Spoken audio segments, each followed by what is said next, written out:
ఈ రోజుల్లో మనిషికి డబ్బుంది, టెక్నాలజీ ఉంది, సౌకర్యాలు ఉన్నాయి. కాని మనసుకి శాంతి మాత్రం ఎక్కడో పోయింది. ప్రతిరోజూ ఒత్తిడి, భయం, కోపం, అనిశ్చితి. ఇది వింటుంటే మనకి గుర్తుకురాదా? అర్జునుడు అలాగే యుద్ధభూమిలో ఇలాగే నిలబడ్డాడు. అందుకే ఈ ఆధునిక కాలానికి శ్రీకృష్ణుడి బోధనలు ఇంకా ఎక్కువగా అవసరం. యుద్ధం చెయ్యకుండానే గెలిచినవాడు ఒకడే. అస్త్రం ఎత్తకుండానే శక్తిని చూపించినవాడు ఒకడే. రాజ్యం లేకుండానే రాజుల్ని నడిపించినవాడు ఒకడే. అతడే శ్రీకృష్ణుడు. కృష్ణుడు దేవుడు మాత్రమే కాదు, అతడొక స్నేహితుడు, ఒక గురువు, ఒక వ్యూహకర్త, మరియు మన జీవితానికి మార్గం చూపిన మార్గదర్శి. అంధకారం నిండిన కాలంలో ధర్మం కాపాడటానికి ఒక దివ్య శిశువు జన్మించాడు. కారాగారంలో పుట్టి, గోకులంలో పెరిగి, కురుక్షేత్రంలో చరిత్రను మార్చాడు. ఈరోజు ఆయన కథ కాదు, మన జీవితానికి కృష్ణుడిచ్చిన సందేశం తెలుసుకుందాం. ఈరోజు ఆయన చేసిన అద్భుతాలు కాదు, ఆయన చెప్పిన లోతైన జీవన సత్యాలు కాదు, ఆయన జీవితం ద్వారా మనం నేర్చుకోవాల్సిన ధర్మం గురించి మాట్లాడుకుందాం. కృష్ణ జననం, ధర్మం పుట్టిన క్షణం. మథురా కారాగారం, భయం నిండిన రాత్రి. కంసుడి అఘాయిత్యాల మధ్య ఒక దివ్య శిశువు జన్మించాడు. ఆ శిశువు ఏడవలేదు, అరచలేదు, ప్రపంచానికి భయపడాల్సిన అవసరం లేదని మొదటి పాఠం చెప్పాడు. వసుదేవుడు ఆ శిశువును చేతుల్లో పెట్టుకొని యమునను దాటాడు. నీళ్లు విడిపోయాయి. శేషనాగు గొడుగయ్యాడు.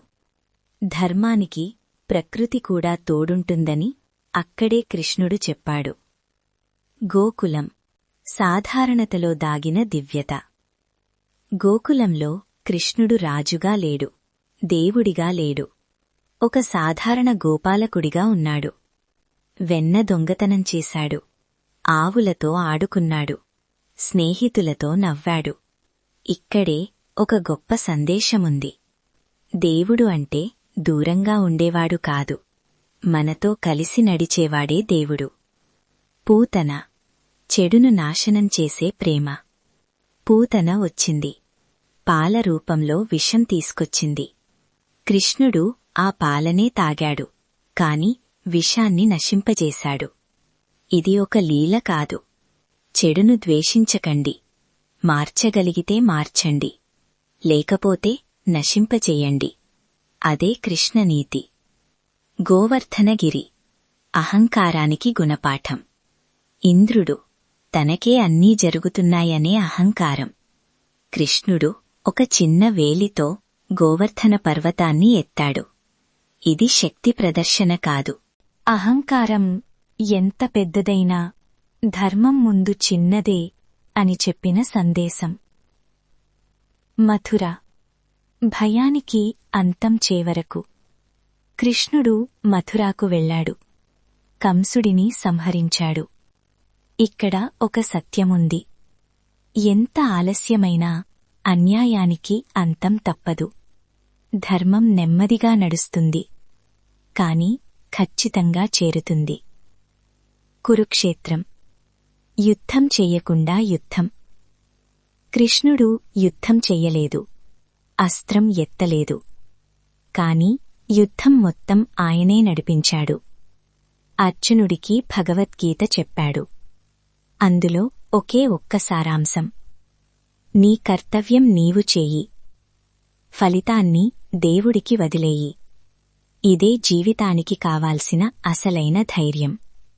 కృష్ణుడు చెప్పిన 5 జీవిత సత్యాలు. పరిస్థితులను బట్టి మారడం బలహీనత కాదు, అది బుద్ధిమంతత్వం. ప్రతీకారం కాదు, ధర్మమే నిజమైన న్యాయం. అందరినీ సంతోషపెట్టలేం, అయినా ధర్మం వదలకూడదు. బాధలోనూ నవ్వగలిగితే నీవే నిజమైన విజేత. దేవుడిని వెతకకు, నీ కర్తవ్యంలోనే ఆయన ఉంటాడు. ముగింపు. కృష్ణుడు మనలోనే ఉన్నాడు. కృష్ణుడు గతంలో ఉన్న దేవుడు కాదు, ఈరోజు మన నిర్ణయాల్లో ఉన్నాడు. మన ధైర్యంలో ఉన్నాడు, మన ధర్మంలో ఉన్నాడు. నీవు ధర్మం వైపు నిలబడ్డ క్షణమే నీవే ఒక కృష్ణుడివి. జై శ్రీకృష్ణ. హరే కృష్ణ హరే కృష్ణ, కృష్ణ కృష్ణ హరే హరే.